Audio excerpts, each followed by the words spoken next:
With Invention unlocked and a decent weapon in the Sun Spear, it's time to look towards our armour of choice to start working on PvM.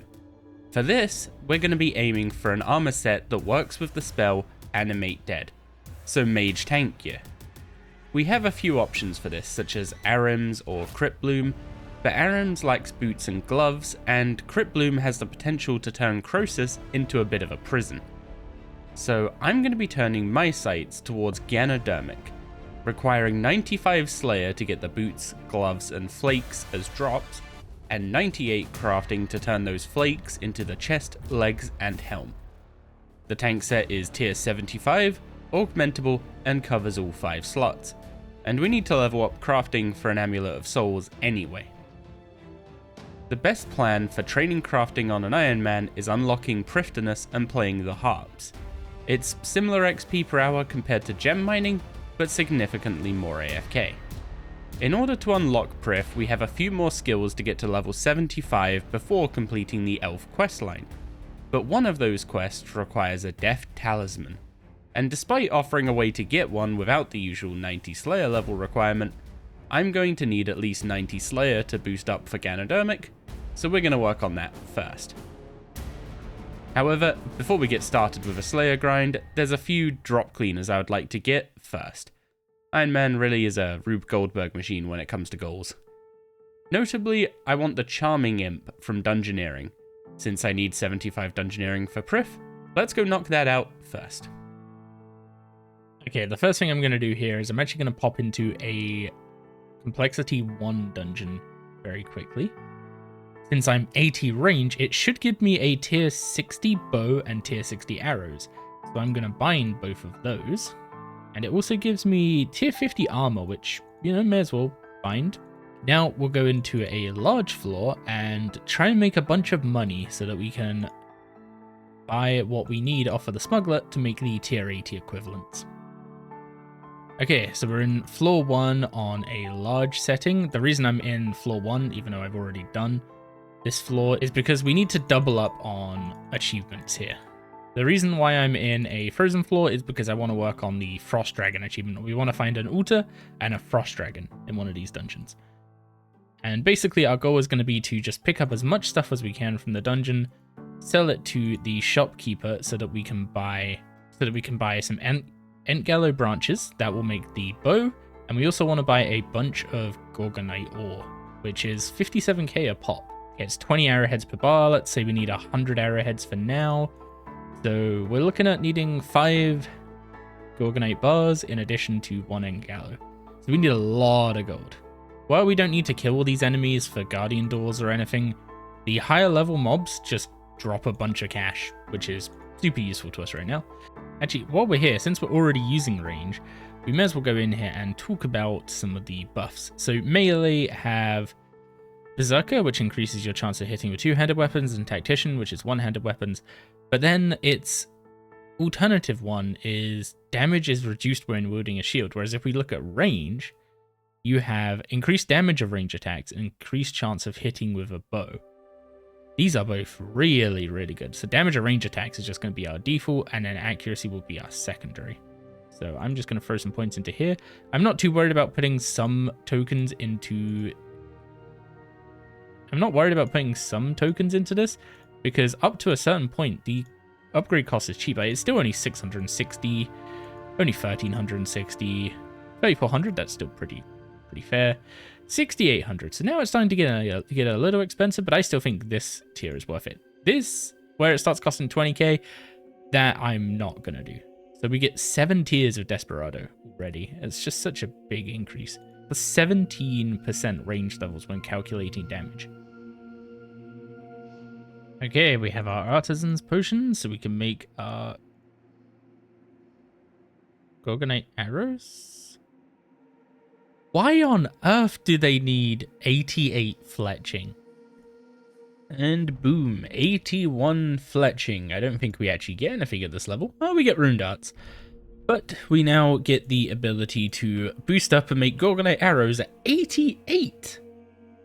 Insanity.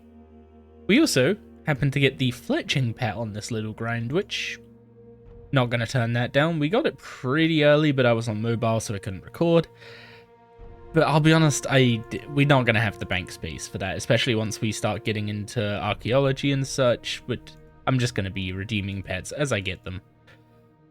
It's a shame that I can't do something like make a cool pet tab. It's just, bank space is such a premium on Iron Man. I can't waste it like that. We should be perfectly fine in terms of boost. Make the Gorgonite arrows. And there we go. We finally have tier 80 damage in Dungeoneering. Very, very nice. 80 should be more than enough. So there we go. Tier 80 weaponry done. Now we just got to get the easy and medium achievements done. Okay, there we go. We've done a medium complexity 6 dungeon. I just did it in a guide mode rush, which is basically just where you turn on guide mode, follow the critical path, and to get a little more XP, you like open all the doors around the critical path as you pass them, but you don't bother going down any unnecessary side routes, basically.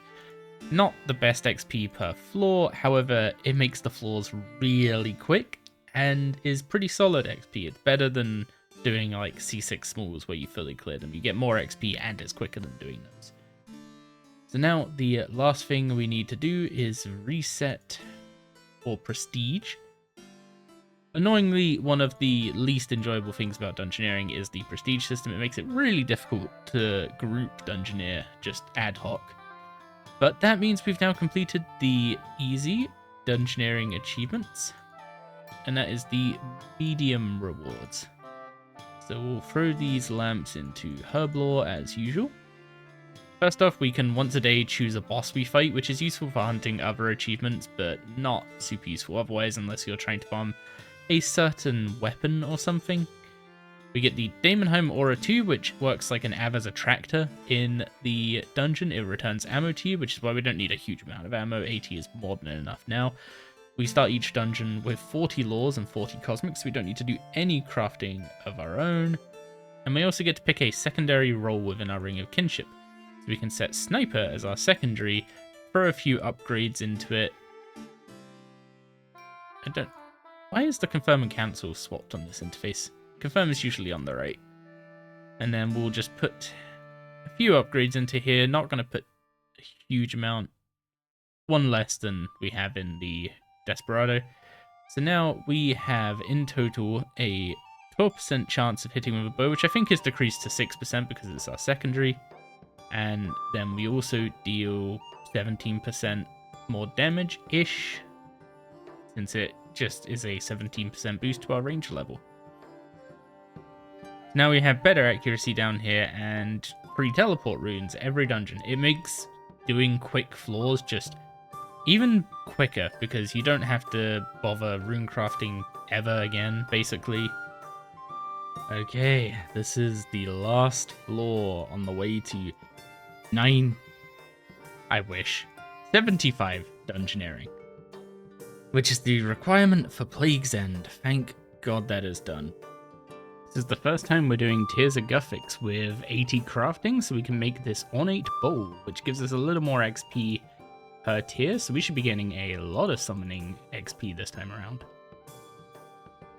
Okay, we just got our third special assignment for the Raptor. You can see we've got 2 trophies in here already. So each of these trophies gives you a buff to Slayer points from the Raptor, which is why I'm doing Raptor tasks at the moment. I'm basically going to do Raptor tasks until I can do Laniakea tasks. I don't see any reason to swap over to other Slayer Masters. Although maybe doing Summoner for just a little bit to try and get Strike Worms done. Since you can now kill Strike Worms off task, but their drop rate of stuff like the Hex Crest and Focus Sight is way worse. Oh, I completed the task and tried to get my trophy, and apparently you need 90 Slayer to claim the 3rd trophy. That's kind of unfortunate. It's definitely an unlock I feel like you should have before 90 Slayer, because at 90 Slayer you get access to the best Slayer Master in the game. So there's no reason to use Raptor anymore, really. So we're working on one of the best tasks we can possibly get from Raptor, which is either Greater Demons or Demons. Greater Demons are better because you get more of them, But we just hit 82 Slayer, and we're almost up to level 10 on the Sun Spear, so things are going very, very swimmingly for the start of the Slayer grind. Something I'm making use of in this task is the Premier Artifacts ability for Slayer, which gives you a hit chance increase at low health, but most importantly, it gives you a 10% chance to not reduce your task count when you kill an enemy. So normally these demons will take 8 off your task count. If you hit the 1 in 10 roll on the artifact, you get an extra free kill. For this task specifically, I think that's kind of insane. Most other tasks, the XP per hour isn't so incredible that it's anything to write home about. Maybe the accuracy increase is nice for some tasks, but I think this is the place to be using this artifact ability. Okay, I probably shouldn't do this in the middle of the Premier buff, but our Sun Spear has just hit level 10 for the first time, so now we're going to disassemble it. A suggestion, whenever you disassemble the Sun Spear, do it as a magic weapon, because then you'll get magic staff components, stuff like powerful components that you really, really need. And that gets us up to 38 Invention off of one single disassemble. Oh, that feels so good. Invention just starts going up so quickly. Now, what else did we get? We got powerful comps. Perfect. Okay, since we just destroyed our Sun Spear, we need to go and reclaim it. Unfortunately, it costs 600k every single time. This is going to add up, however, from Slayer you get a bunch of salvage, like especially if you get something like a Gargoyle's task or an Apple Inspector's task, you get a bunch of alks, a bunch of salvages, and it'll easily make up the money for replacing our Sun Spear.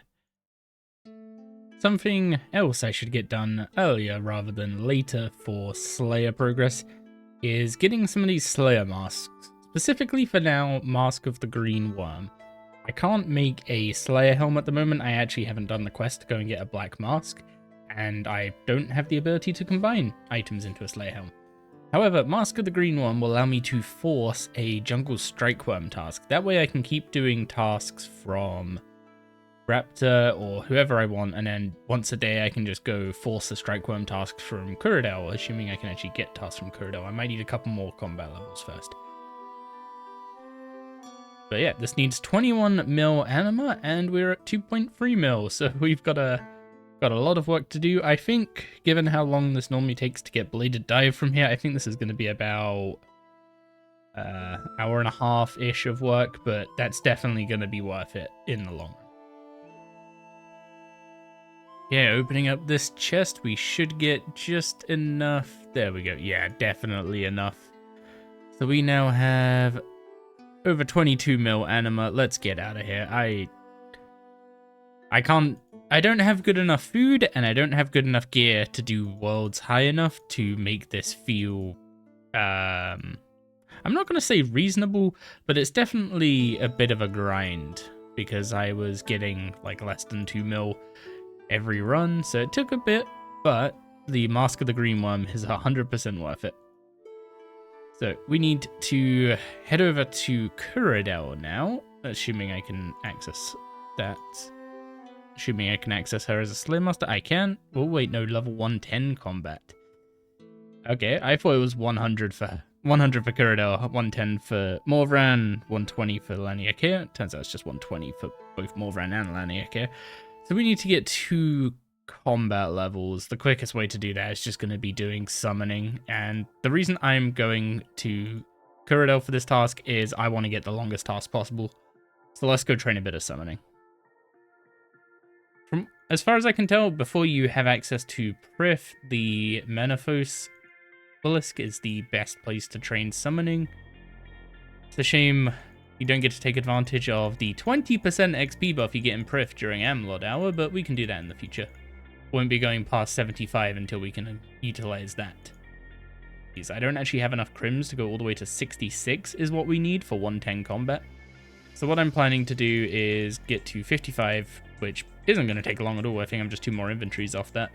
And then swap over to making spirit jellies, and those will get us the rest of the way to 66 and 110 combat, and hopefully unlock us a better Crimson Pouch along the way, because lower level Crimson Pouches aren't particularly amazing. And also, this was really expensive. I had 5 mil nearly after I alked everything in my salvage tab. And I blew it all. Blew absolutely all of it on shards. Okay, to get up to 66 summoning from here, we need 638 jugs of water. Each one of these packs has 50 in, so if we buy 10 packs and then 3 packs, that should be 650. There we go. Now we can go back to Menethos and start using our blue charms. And boom, 66 summoning and 110 combat. That was so fast. Okay, so to use the mask, we just wear it, talk to Kuradel, and we say we need an assignment. We want to be assigned jungle strike worms. We get 122 jungle strike worms, and I'm going... You're not allowed to extend it? So basically, once a day we can use... Oh, it's every few days? I have to wait 3 more days until this can fall. I thought it was every single day. That is kind of unfortunate, if I'm being perfectly honest. Let's hope we get really lucky with this Hex Crest. That's new. Don't think I've seen a Master Clue scroll off a Slayer mob before. That's maybe our first Master Clue on the account as well. I don't think I can do these right now, so I'm not going to bother opening it or trying to do it, because it will just end up opening my bank and take a bank space. But it is nice to start the stack up. There it is, yes. Oh my god, that is so lucky. So it turns out the double loot isn't an extra loot roll, it actually doubles whatever drop you get. So that was one of our 10th kills. Man, the chance of getting that. We only killed 30 of them. That was our 30th jungle strike worm for a Hex Crest. Oh, that is so good. So I've been debating whether or not I'm going to continue using the Raptor as a Slayer Master or whether I'm going to change to Kuradel. And I'm tempted to change to Kuradel because her waiting for greater demons is like 11, while Raptor is only 7, and let's not beat around the bush. Most of my Slayer XP on the way to 90 is gonna come from greater demon tasks. So I think we're gonna actually keep using Kuradel from now on. So for now, the plan is I'm gonna finish this Jungle Strike Worm task in case we get another Hex Crest drop, so we have more spares. I have in the past accidentally alked my Slayer Helm, and for that reason I'm very happy to get a second Hex Crest. I'm gonna try not to alk my Slayer Helm this time, but having spares is always useful.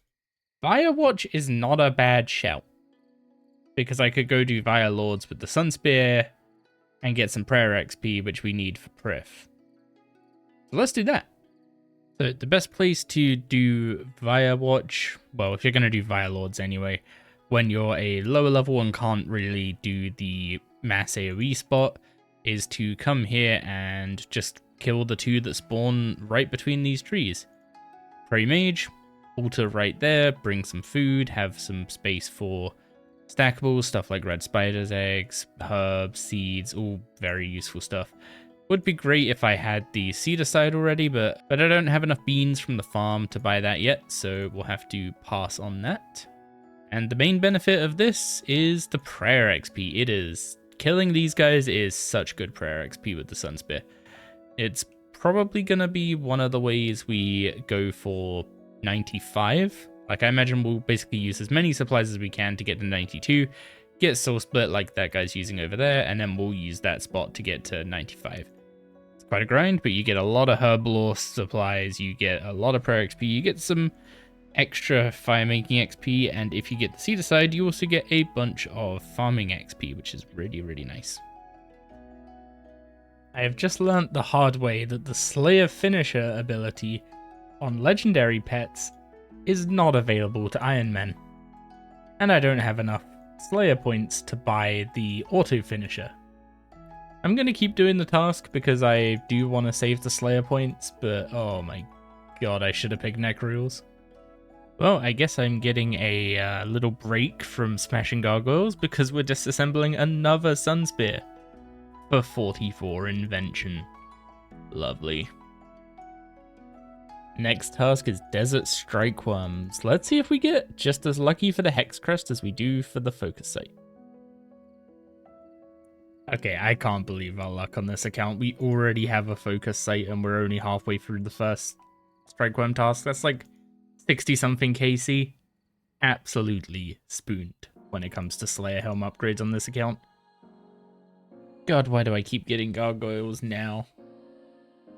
Yeah, I'm going to do the Griffolaroos since they're going to be a bit quicker. Gargoyles are a great task, but I really don't want to smash each one individually, and this is about to be our 50th task. So if we run into gargoyles again, then we can just buy the Auto Smasher. That last task got us 270 points, so now we can pick up either the ability to make Rings of Slaying for 300 points or deliver Killing Blows quicker for 400.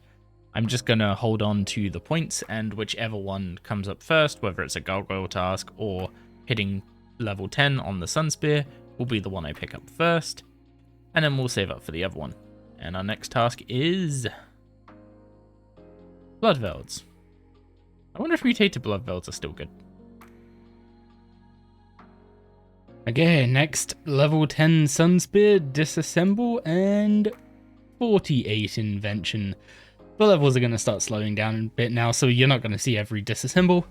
But this level is important for augmented leg armor. That means we can now augment our body and legs once we actually have some augmentable pieces in those slots.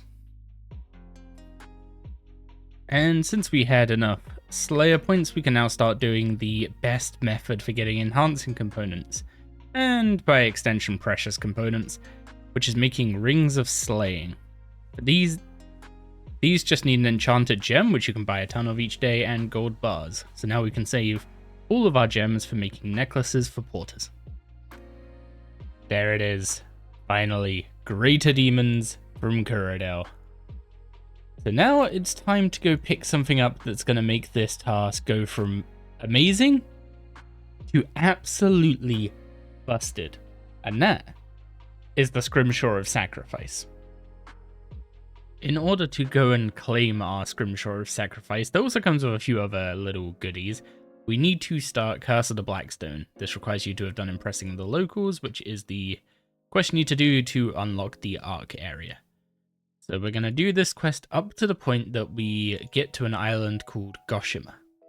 So Curse of the Blackstone is a quest that ties 3 dungeons in RuneScape called the Elite Dungeons together. These Elite Dungeons include the Temple of Amanishi, which is a dungeon located on Amanishi in the Ark. So that's what the first part of this quest is going to be focused around. In order to complete the quest, we actually need to complete a run of each dungeon. Not going to go for completion right now, I just want to get to the point where we can access the Temple of Amanishi.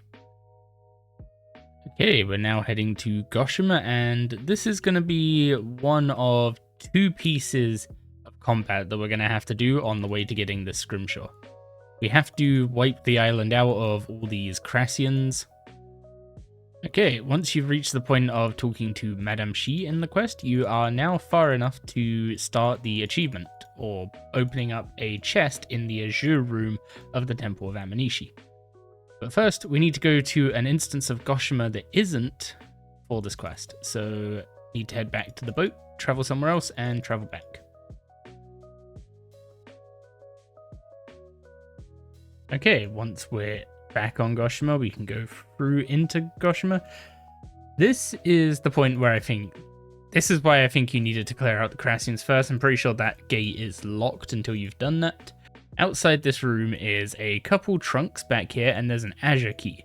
This is what we need. So now we need to head over to the Temple of Amanishi.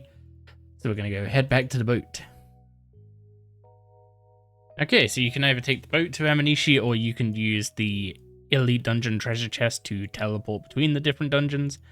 But now we're going to be going in on story mode. So you can access the Azure room on story mode. I would probably get slaughtered in here on normal mode. Okay, This is the door to the Azure room. Let's try and... Okay, I think we're going to have to kill the mini-boss first. Okay, welcome to the Azure room. This place is a lore treasure trove, but for our intents and purposes, it's a literal treasure trove. So that trunk right there is what we're interested in, but in order to get it, we need to go find the key on the other side of this room. This sand pile to the north is where we want to be digging, and we get a trunk key. Now, unsurprisingly, that will unlock the trunk that we found back in the Azure room. And we pop open the trunk and we get some ports rewards. I'm just going to redeem these because I don't want them taking up bank space. And we get a superior scrimshaw of vampirism, which we're going to be holding on to for a while because vampirism is a really nice pocket item to have for melee when doing ED free runs. So that is like 8 or so ED free runs saved up right there. But more interestingly for now, we have a superior scrimshaw of sacrifice, which is a 4-hour scrimshaw of sacrifice. Now, killing Greater Demon Berserkers, we can extend that so much because you only need to have it active when the monster dies. And you spend a lot of time in combat not needing to have it active. The scrimshaw gives us 50% bonus Slayer and combat XP whenever we kill something in exchange for the loot that thing would have dropped. Greater Demon Berserkers drop garbage loot, so we don't care. From this point on, Slayer very much just turned into doing tasks to get to the next Greater Demon task, because each one of these tasks was multiple hundred of thousands of XP, and every other task just paled in comparison. Each Greater Demon Berserker is 10.5k XP. How do you beat that?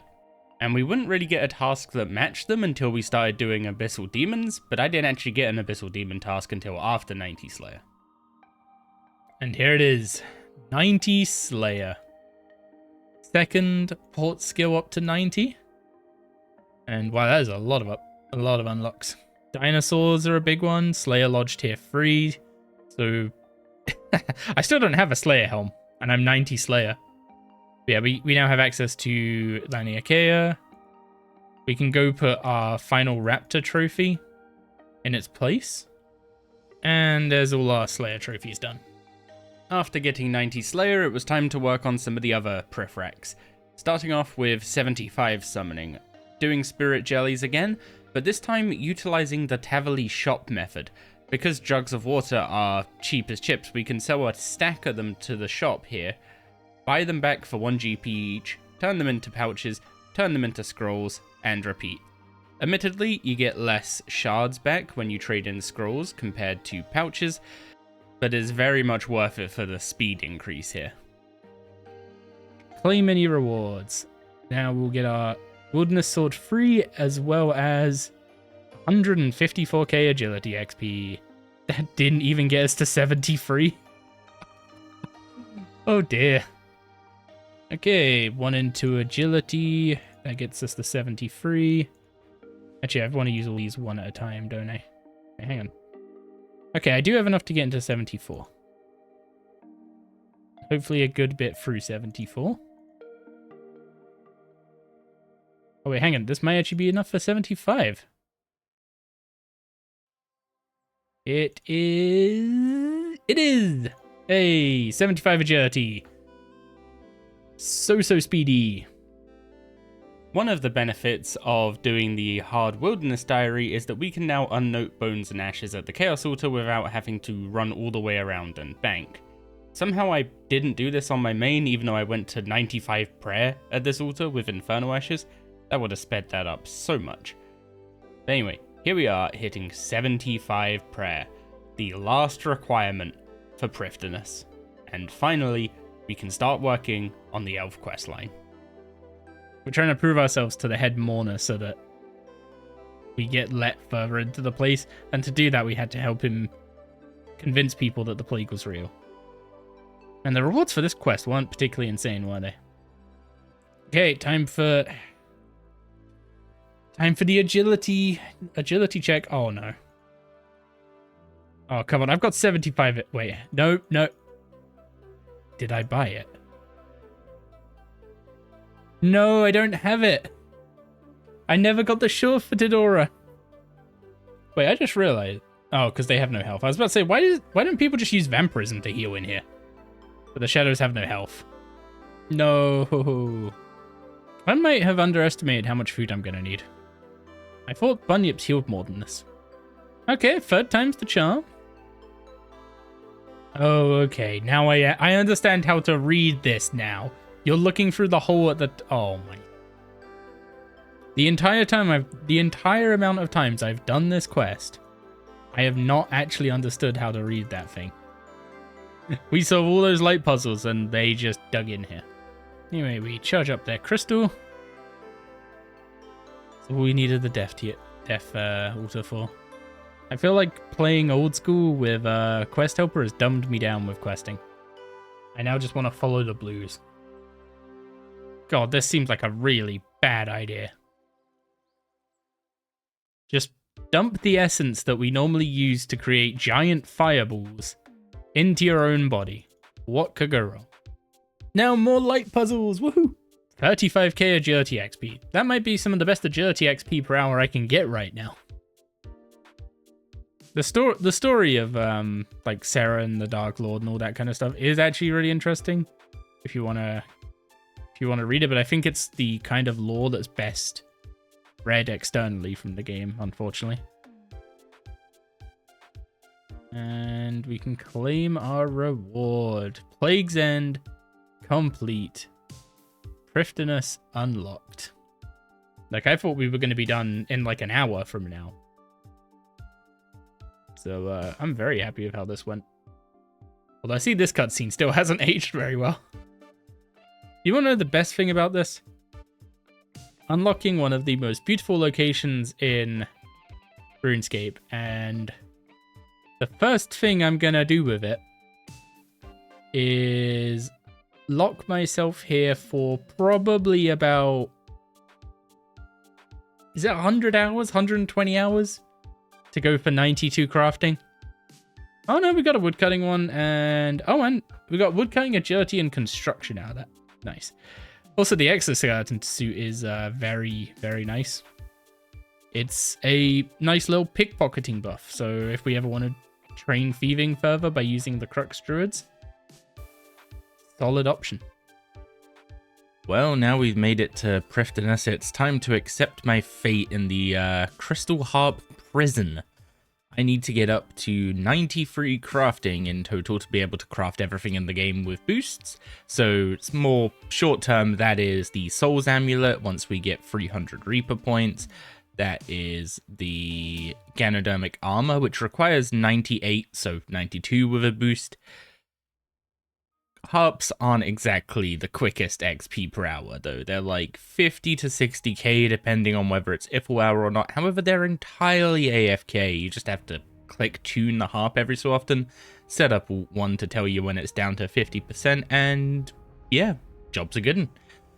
So I'm going to be here for many, many hours working on crafting, and then once we've got that crafting level, we can start putting our new armor set together, which is actually kind of exciting. So, yeah, I'll see you in maybe 100 hours. And that seems like a perfect time to wrap up this episode. 90 Slayer, Prifddinas unlocked, absolutely huge gains on the account, and for now, just a massive AFK grind ahead of us. So we'll pick up with that next time. If you got to this part of the video, I'm going to assume you liked it. If so, you know what to do. And I hope you have a wonderful week, and I'll catch you again next time.